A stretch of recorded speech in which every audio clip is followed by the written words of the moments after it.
மூட நம்பிக்கை பேச்சாளர் மகாவிஷ்ணு விவகாரத்தில் நாளை மறுநாள் அறிக்கை தாக்கல் செய்யப்படும் என பள்ளிக் கல்வித்துறை இயக்குநர் தெரிவித்துள்ளார்.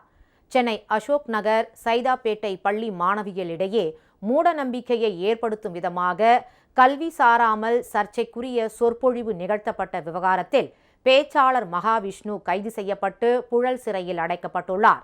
இந்நிலையில் பள்ளிக் கல்வித்துறை இயக்குநர் கண்ணப்பன் தலைமையில் அமைக்கப்பட்டிருந்த விசாரணைக் குழு அசோக் நகர் பள்ளியில் விசாரணை மேற்கொண்டது. அப்போது அன்றைய நாளில் பள்ளியில் என்ன நடந்தது, இவரை யார் அழைத்து பள்ளி மேலாண்மை குழு மூலமாக நடத்தப்பட்டதா என்று கேள்வி எழுப்பிய நிலையில் அதனை பள்ளி மேலாண்மை குழு உறுப்பினர்கள் மறுத்துள்ளனர்.